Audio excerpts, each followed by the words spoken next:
অন্তর্বর্তী সরকারের উপদেষ্টা আসিফ মাহমুদ সজীব ভুঁইয়ার সাবেক এপিএস মোয়াজ্জেম হোসেন ও স্বাস্থ্য উপদেষ্টা নুরজাহান বেগমের ব্যক্তিগত কর্মকর্তা তুহিন ফারাবীর বিরুদ্ধে তদবির বাণিজ্যের মাধ্যমে শত কোটি টাকা হাতিয়ে নেওয়ার অভিযোগ উঠে আসে গণমাধ্যমে। এ নিয়ে ব্যাপক সমালোচনা শুরু হলে তাদের অব্যাহতি দেয়া হয়।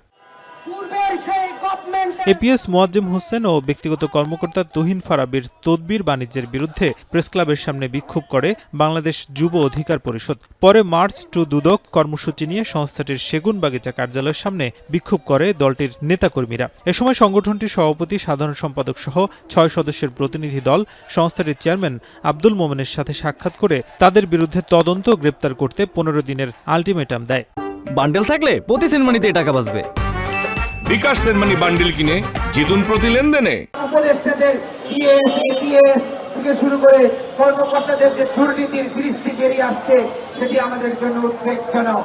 আমরা এমন সরকার চাইনি।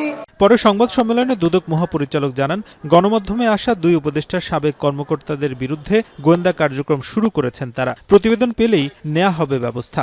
আমাদের নজরে এসেছে এবং আমরা এই বিষয়ে কাজ করছি এবং দুর্নীতি দমন কমিশন এই জাতীয় যে কোনো ধরনের অভিযোগের বিষয়ে অত্যন্ত সচেতন আছে। আমাদের গোয়েন্দা ইউনিট এই সংক্রান্ত কার্যক্রম পরিচালনা করছেন এবং আপনারা এই বিষয়ে আমাদের অগ্রগতি শীঘ্রই জানতে পারবেন। এদিন ৪ কোটি টাকার অবৈধ সম্পদ ও ৪০ কোটি টাকার বেশি সন্দেহজনক লেনদেনের অভিযোগে ময়মনসিংহ ১১ আসনের সাবেক এমপি কাজিম উদ্দিনের বিরুদ্ধে মামলা করে দুদক।